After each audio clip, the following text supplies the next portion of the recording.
They say the worst betrayals come from the ones you trust most. I never truly understood that until the night at the movies when everything I thought I knew about my wife, Beatrice, came crashing down in a way I never saw coming. Our marriage wasn't perfect, but I thought we were solid.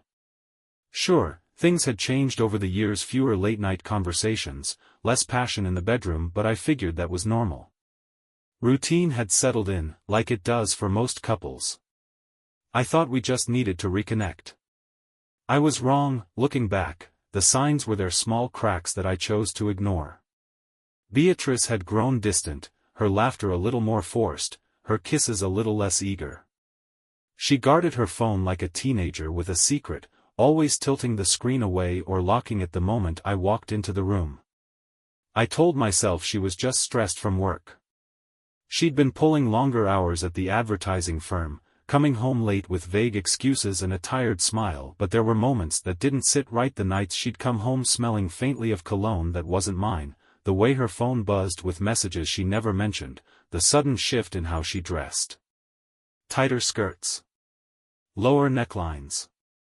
As if she wanted to be noticed by someone else. Still, I pushed the doubts aside. I wanted to believe in us. So, when I suggested a movie night, I hoped it would be a chance to reconnect, just the two of us, like old times. She hesitated at first, glancing at her phone like she had somewhere else to be. But after a moment, she agreed with a smile that didn't quite reach her eyes. Standing outside the theater that night, tickets in hand, I watched her tap out a quick message before slipping her phone into her purse. I told myself I was imagining things, that the flicker of guilt in her eyes was nothing.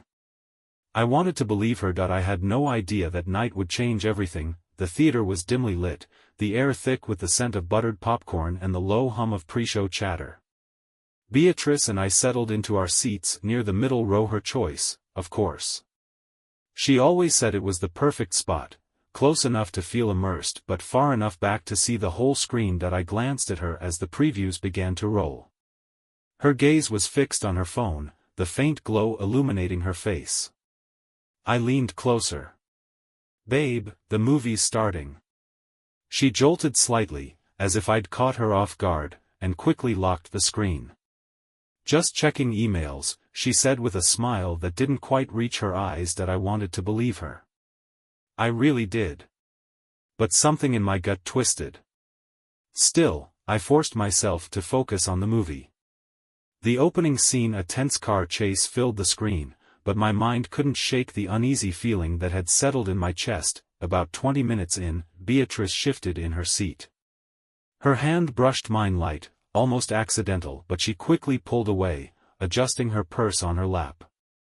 I tried to ignore the sting of that small rejection, focusing instead on the movie's suspenseful plot, but then, something strange happened. Beatrice's phone buzzed softly in her purse. I glanced at her out of the corner of my eye as she pulled it out, her thumb moving quickly across the screen. The light from her phone flickered against her face, and I noticed the faintest hint of a smile tug at her lips, soft, subtle, but unmistakable. Not the kind of smile you give to a work email. My pulse quickened. I leaned closer. "Everything okay?" She locked the screen again, her movements swift, almost guilty. "Yeah, just a friend."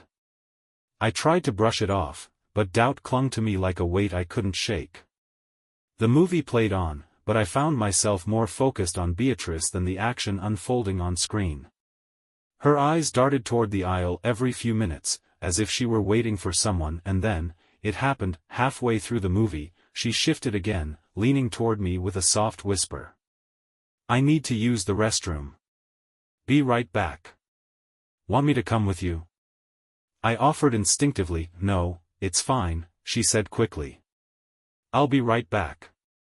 I watched her stand and slip past the other moviegoers, her silhouette disappearing down the aisle.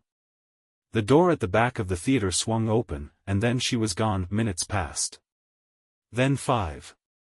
Then 10. The movie continued, but I couldn't focus. Something wasn't right. My mind raced with possibilities. Maybe she'd run into a line at the restroom, or maybe she wasn't feeling well. But the unease in my gut wouldn't let go. after another few minutes, I stood, ignoring the annoyed glances from other moviegoers as I made my way to the aisle. My footsteps echoed softly as I pushed through the exit door into the dimly lit hallway. At first, I didn't see her. The hallway was mostly empty, just a couple of teenagers leaning against the wall near the concession stand. But then I heard the faint sound of whispered voices from around the corner. I stepped closer, my heart pounding in my chest. As I approached the corner, I caught a glimpse of movement, Beatrice's figure partially hidden in the shadows. But she wasn't alone. A man stood close to her, their faces inches apart. My breath caught in my throat as I saw her hand brush against his chest, her lips parting slightly as she leaned closer. I froze, my pulse roaring in my ears. For a moment, the world seemed to tilt beneath me. This wasn't a misunderstanding. This wasn't innocent, this was betrayal. Time seemed to slow as I stood there, half hidden around the corner, watching the scene unfold like a nightmare I couldn't wake up from. Beatrice's body language leaning into the stranger, her fingers grazing his chest, spoke volumes. Her smile, soft and secretive, was one I hadn't seen in months. And then, as if to erase any doubt, the man's hand drifted to her waist, pulling her just a fraction closer. I should have stepped forward, should have shouted her name, but my body wouldn't move. My breath hitched as Beatrice tilted her head slightly, her lips dangerously close to his ear as she whispered something I couldn't hear. Whatever she said made the man chuckle softly, a low, intimate sound that sent ice through my veins. 1,000 thoughts crashed through my mind all at once. How long has this been going on? Who is he? But none of them mattered at that moment. All that mattered was the undeniable truth unfolding right before my eyes. Beatrice glanced around quickly, her eyes flicking down the hallway. I ducked back behind the corner just in time, my pulse hammering in my chest. I pressed my back against the wall, struggling to catch my breath as adrenaline surged through my veins. This can't be happening, the murmur of their voices continued, muffled by the sound of distant movie trailers and the faint hum of the theater's air conditioning. Each passing second felt like an eternity until finally, I heard footsteps, hers, clicking softly against the tiled floor. I peeked around the corner just in time to see her walking briskly toward the restroom, her purse clutched tightly to her side. The stranger lingered for a moment, his gaze following her with a knowing smirk before he turned and disappeared down the opposite hallway. I stood frozen, heart slamming against my ribs as my mind tried to process what I just witnessed. My hands clenched into fists at my sides, nails biting into my palms as a wave of anger and disbelief crashed over me. After a moment, I forced myself to move. My legs felt heavy as I stepped back into the hallway, my gaze fixed on the restroom door where Beatrice had vanished.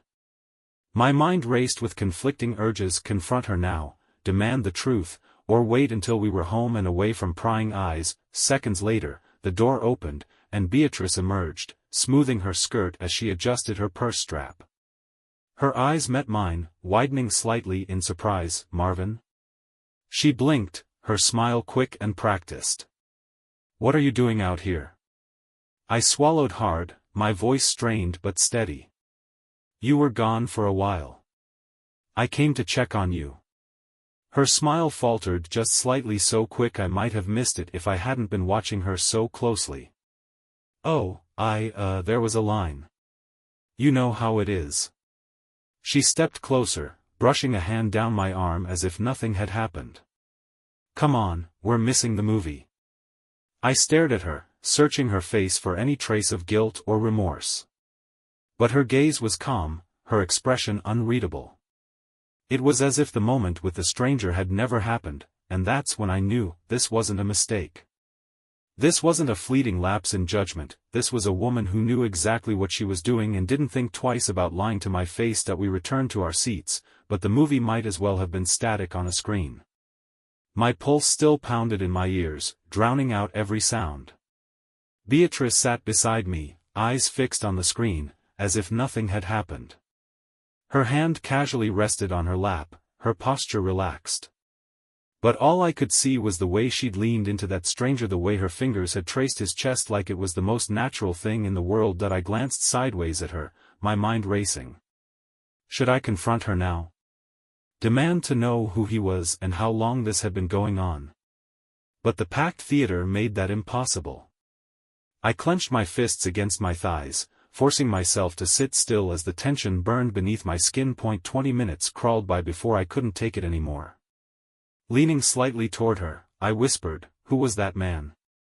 Beatrice's head snapped toward me, her eyes widening slightly. "What?" "In the hallway," I pressed, my voice low but firm. "Who was he?" Her gaze flicked away for half a second, quick, but enough to make my heart clench. "I have no idea what you're talking about," she said lightly. "Marvin, what's wrong with you?" "Don't lie to me," I hissed, leaning closer.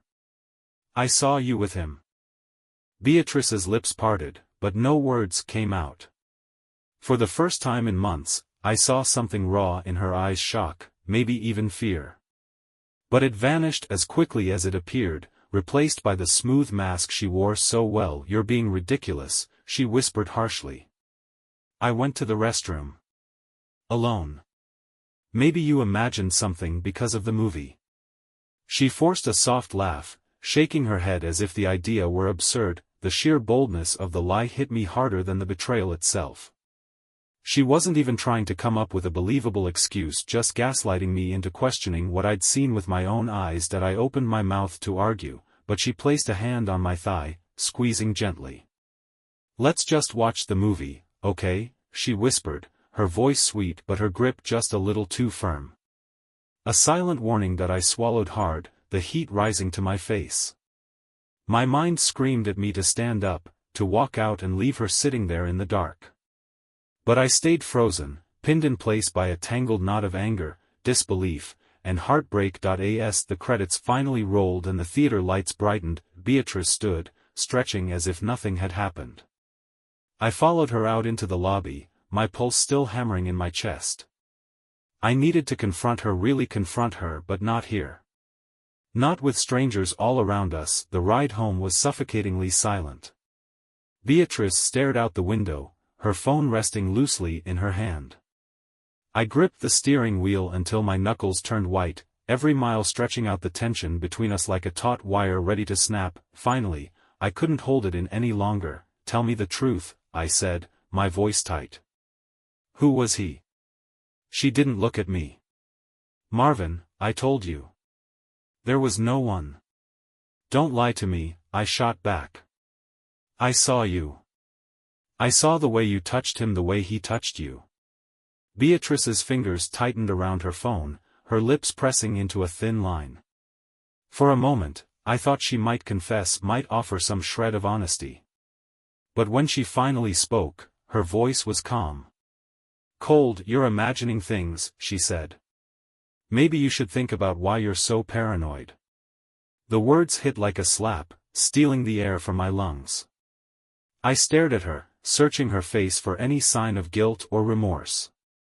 But all I saw was the woman I thought I knew, looking back at me with eyes that gave nothing away. And in that moment, I realized the worst part of betrayal wasn't the act itself, it was the lies that came after. The rest of the drive home was suffocating.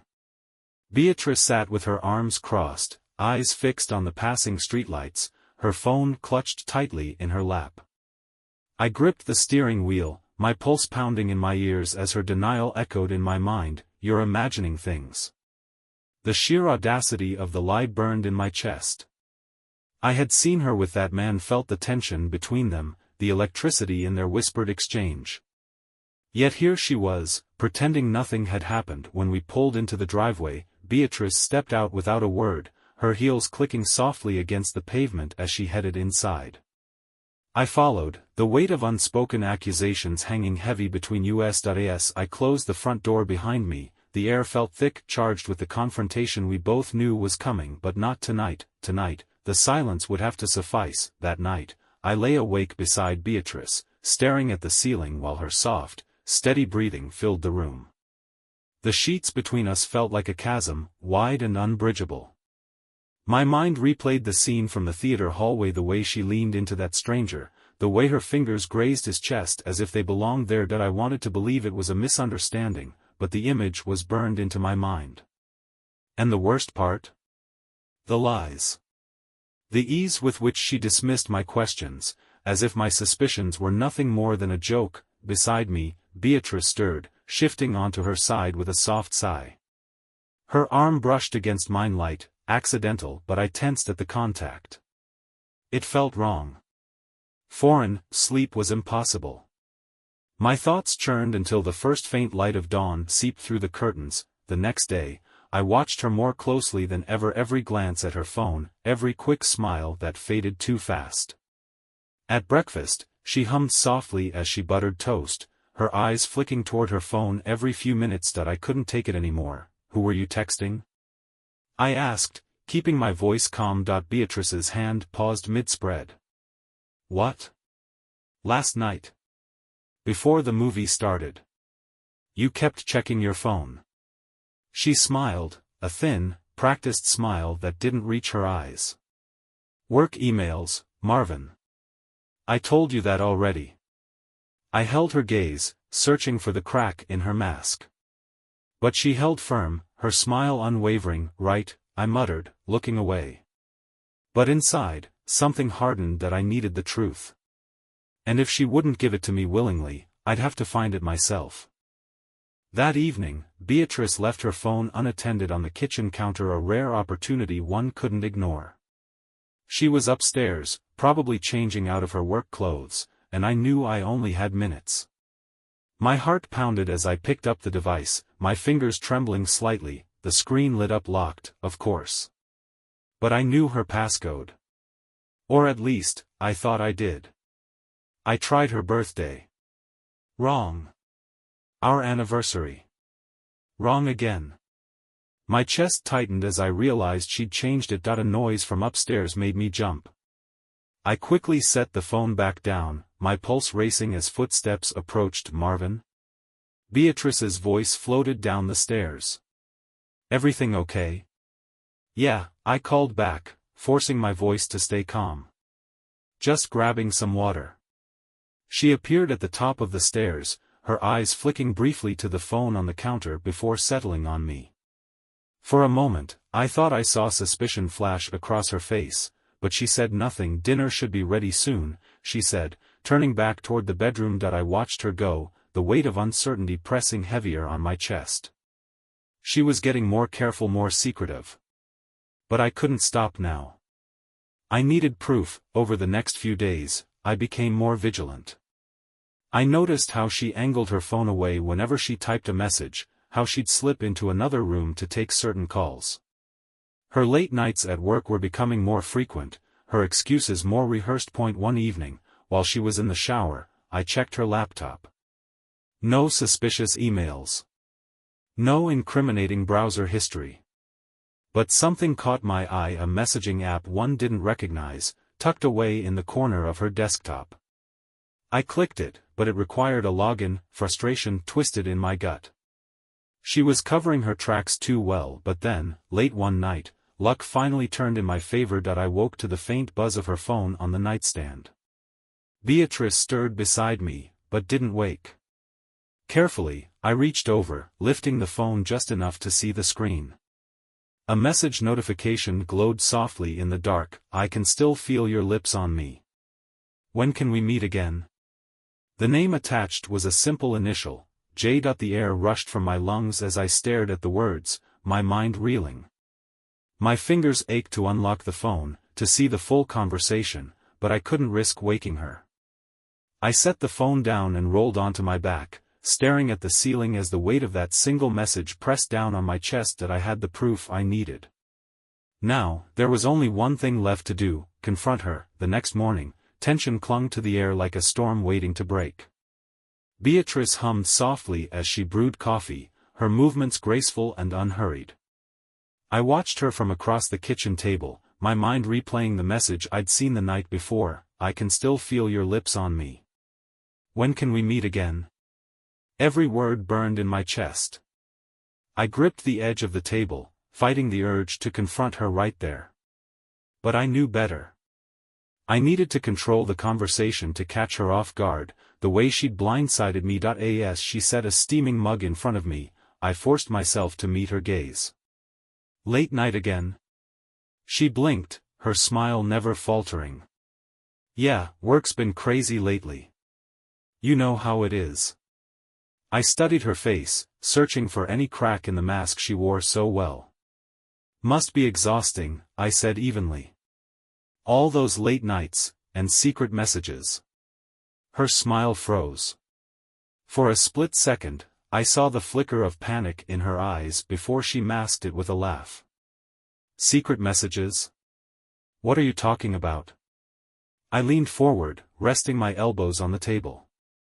Last night. Your phone buzzed. I saw the message.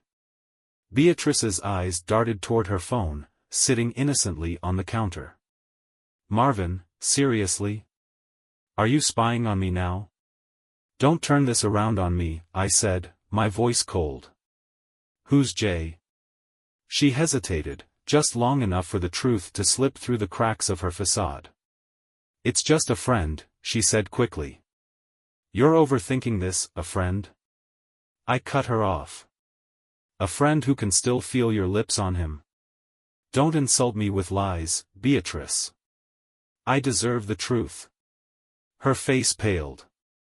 Marvin, please, you're making this into something it's not. I saw you, I snapped, my voice rising. At the theater. In the hallway. With that man. Don't stand there and lie to my face. Silence fell between us, heavy and suffocating. For a moment, I thought she might finally tell the truth. But then her eyes hardened, her shoulders squaring as if bracing for battle. You're being paranoid, she said, her voice sharp. This is why things have been so tense between us, because you don't trust me. Maybe if you paid more attention to our marriage instead of playing detective, we wouldn't be having this conversation.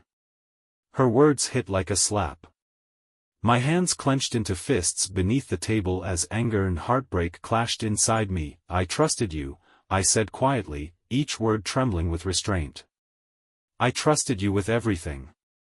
And you threw it away. Beatrice's gaze wavered, but she held her ground. You're imagining things, she said again, her voice softer now, almost pleading.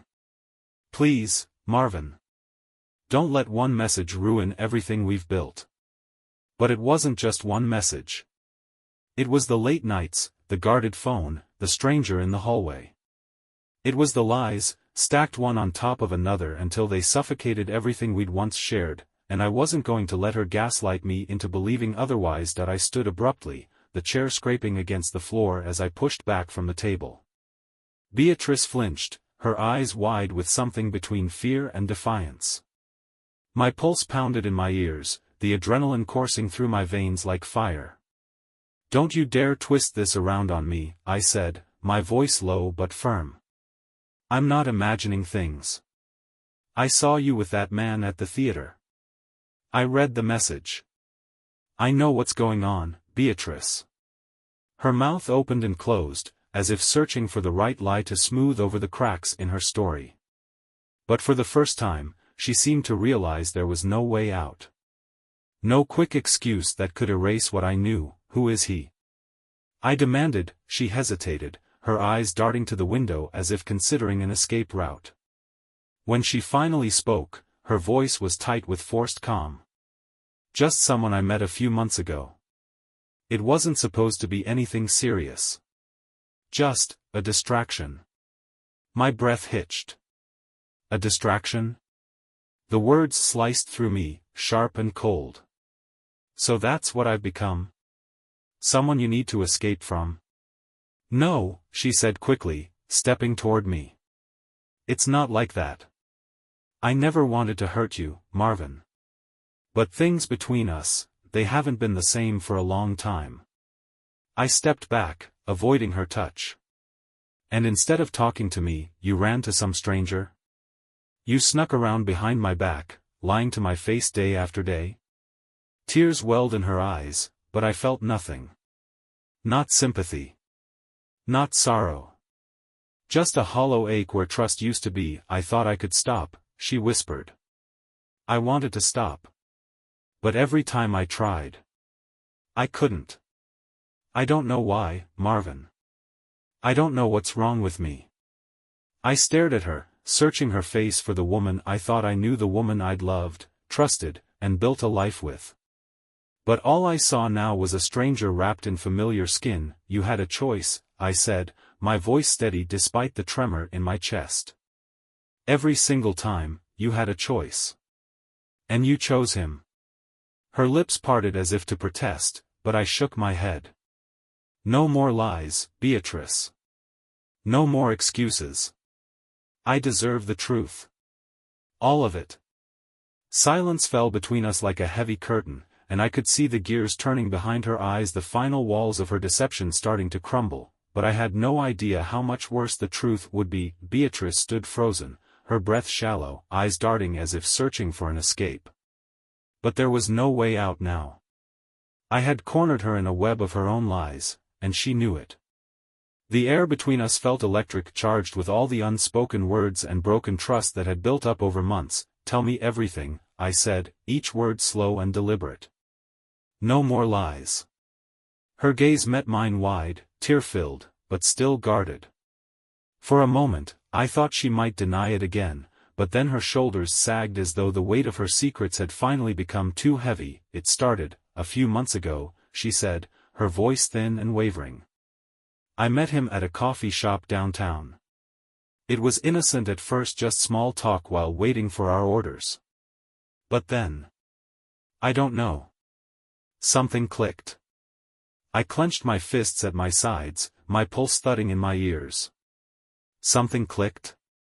I didn't plan for it to happen, Marvin, she rushed on, her voice cracking. But every time I saw him, it felt exciting. Like I was alive again. I know it sounds terrible, but it is terrible, I cut her off sharply. You didn't just cheat, you lied to me. Over and over again. While I was here, trying to keep our marriage together, you were... My voice caught in my throat, choking on the words I couldn't bring myself to say. Beatrice stepped closer, her hands outstretched as if she could erase the space between us. I never wanted to hurt you, she whispered. I tried to stop. After the first time after we had sex, I told myself it was a mistake. But I kept going back. I don't know why. Maybe because it was easy, or because I felt wanted. Her words sliced through me like glass, each syllable sharp with betrayal. And what about him? I asked, my voice tight. Who is he? What does he mean to you? Beatrice hesitated, biting her lip as if weighing whether to tell me the whole truth or cling to the last fragments of her deception. Finally, she whispered, his name is Jason. He's not a stranger anymore. We've met up a few times. Not just at the movies. Hotels. His apartment. The room seemed to tilt beneath my feet. I clutched the back of a chair to steady myself as images flashed through my mind. Beatrice wrapped in another man's arms, her laughter echoing in rooms where I didn't exist. And the message I saw? I asked, my voice rough with the effort of holding myself together. How recent was that? She swallowed hard, her gaze dropping to the floor. Last night. After the movie. The air rushed from my lungs as if I'd been punched. I had suspected, but hearing it confirmed felt like a knife twisting deep in my chest. You saw him after we left the theater? My voice rose despite my efforts to stay calm. I thought it would be the last time, she stammered. I needed to see him one more time, to end things. But then... I don't know. I couldn't. You couldn't, I repeated, the words bitter on my tongue. Even after I confronted you, after you knew I suspected something, you still went to him. Tears spilled down her cheeks now, but they did nothing to soften the anger building inside me. Marvin, please. I know I've made mistakes, but I still love you. I want to fix this. No, the word came out hard and final. You don't get to say that. Not after everything. Silence fell heavy between us, broken only by the sound of our breathing. I stared at her, my chest heaving, as the full weight of her betrayal settled over me like a lead blanket. There was no going back now. The woman I thought I knew, the woman I had trusted with my heart, was gone, and all that remained was the decision I had to make next. That I stood there, staring at Beatrice as if seeing her for the first time. The air between us was heavy with the weight of every lie she'd told, every moment she'd chosen him over me. My chest ached with the pressure of emotions I couldn't even name: anger, betrayal, sorrow. "I need to know one more thing," I said, my voice rough but steady. "Do you love him?" Beatrice's breath hitched. For a moment, she looked as though I'd struck her. Her lips parted, but no sound came out. "Be honest," I pressed. "For once, just give me the truth." Her gaze dropped to the floor. Her shoulders trembled as she whispered, I don't know." The room seemed to tilt beneath my feet. I gripped the back of the chair to steady myself, but it did nothing to ease the hollow ache in my chest. "You don't know," I echoed bitterly. "You've risked everything, our marriage, our life together, and you don't know if it was worth it?" Tears streamed down her cheeks now, but they did nothing to soften the hard knot of anger coiled inside me. "I never meant for it to get this far," she said, her voice cracking. I thought it was just a distraction. Something to fill the emptiness I felt. But then it got complicated, and I didn't know how to stop. "Complicated," I repeated, my voice low and cold. "You call sneaking around behind my back, lying to my face, and sleeping with another man complicated?" "Please, Marvin," she begged, stepping toward me. "I know I've hurt you, but I still love you. We can fix this. We can go to counseling, anything you want. Just don't throw away what we've built." "I'm not the one who threw it away," I cut her off sharply. "You did. Every time you chose him over me, every time you lied and covered your tracks, you made the decision to break this marriage apart." Her breath hitched as she reached for me, but I stepped back, putting distance between us. "You want to know what hurts the most?" I asked, my voice shaking. "It's not just the sex. It's the lies. The gaslighting. The way you looked me in the eye and told me I was imagining things. You made me doubt my own instincts. And for what? A few moments of excitement with a stranger?" "Marvin, please, no," I said firmly, cutting her off. "This, can't be fixed. Not after everything you've done." Her face crumpled, and she sank onto the couch, burying her face in her hands. I stood there, heart pounding, as the final thread of whatever had once held us together snapped, and just like that, our marriage was over. The hours after our confrontation blurred into a haze of silence and heavy footsteps. Beatrice remained slumped on the couch, shoulders shaking with muffled sobs. I stood near the window, staring out at the streetlights that flickered against the night sky, my mind an endless loop of everything she'd confessed that I wanted to scream. To cry. To demand answers to questions that no longer mattered. But all I could do was stand there, hollowed out from the inside. Eventually, I forced myself to move. The air felt suffocating, and I needed space, needed to breathe. Without a word, I grabbed my coat from the hook by the door. Beatrice looked up, her tear-streaked face pale with fear. "Where are you going?" she asked, her voice thick with emotion. "I need some air," I replied flatly, my hand tightening around the doorknob. "Please, don't leave like this. We can talk." "There's nothing left to talk about," I cut her off, my voice raw. "I just need time to think." Before she could say anything else, I stepped outside, the cool night air hitting my face like a slap.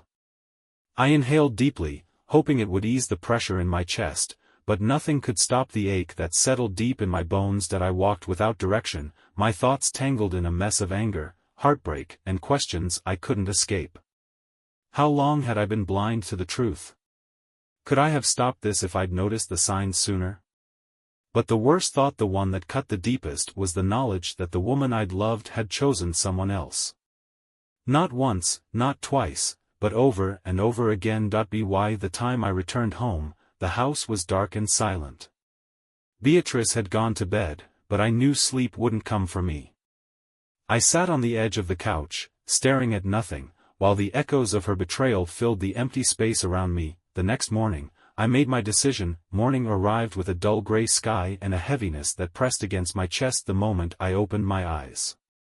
Beatrice was already up, the faint clatter of dishes echoing from the kitchen.